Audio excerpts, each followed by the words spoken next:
শেখাবো সূচকের গুণ করা। আগের দিন তোমাদের আমি সরলটা বুঝিয়ে দিয়েছি, তো সরলের মতো করেই আজকের গুণটা আমি করে দেখাবো। তো গুণের জন্য কি করবে দেখো, আমরা প্রথমে দেখতে পাচ্ছি এখানেতে দেখছি একটাও নিধান মিলছে না, তাহলে তখন আমরা কি করব, যেইটা যৌগিক সংখ্যা থাকবে সেটাকে প্রথমে ভেঙে নেব। তাহলে এখানে যৌগিক সংখ্যা বলতে আছে শুধুমাত্র 14, তাহলে 14 কে মৌলিক উৎপাদকে ভাঙলে কত হবে 7 আর 2। তাহলে এখানে তো আমি 7 এর পাওয়ারে 5 গুণিতক, এবার কি করছি না এখানে তো ব্র্যাকেট দেবো, ব্র্যাকেট ছাড়া কোনো কাজ হবে না, ব্র্যাকেট দিয়ে প্রথমে 2 তারপরে 7 লিখবো, অথবা 7 বা 2 লিখতে পারি এরকম করে। লেখার পরে মাথায় যেই ঘাতটা আছে সেটাকে লিখে নিচ্ছি, লেখার পরে যেমন আছে বাকিটা যেমন টুকে দিচ্ছি। তো এর পরের লাইনেই হচ্ছে আসল কাজ। না কাজটা কি, প্রথমে যেটা আছে টুকে নিই, ব্র্যাকেটের কাজের আগে টুকে নিলাম।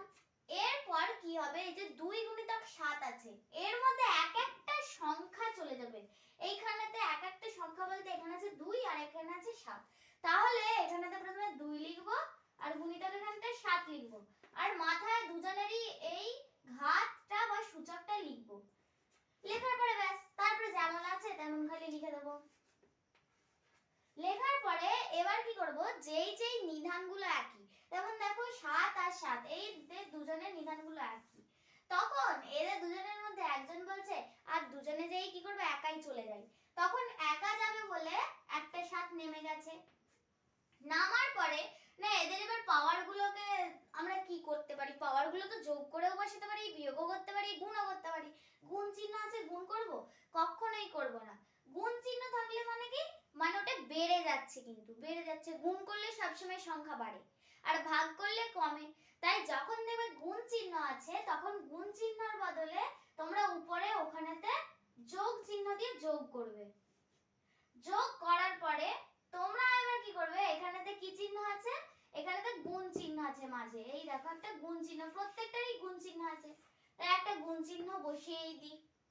বসানোর পরে কি হবে, এবার দেখছি এদের দুজনের নিধানগুলো সেম টু সেম আছে, তখন এও বলছে ভাই তুই চলে যা আমি আর যাব না, তখন একজন গেল, যাওয়ার পরে এবার কি হবে, এইখানেও নিধানগুলো যেহেতু এখানে গুণ চিহ্ন আছে তাই এখানে এইখানটাতেও নিধানগুলো এই ঘাতগুলো যোগ হয়ে যাবে। তাহলে ঘাতগুলোকে যোগ করার পর এইরকম করে লেখার পরে আমি কত পাচ্ছি না 7 এর পাওয়ারে 7 আর গুণিতক 2 এর পাওয়ারে 8।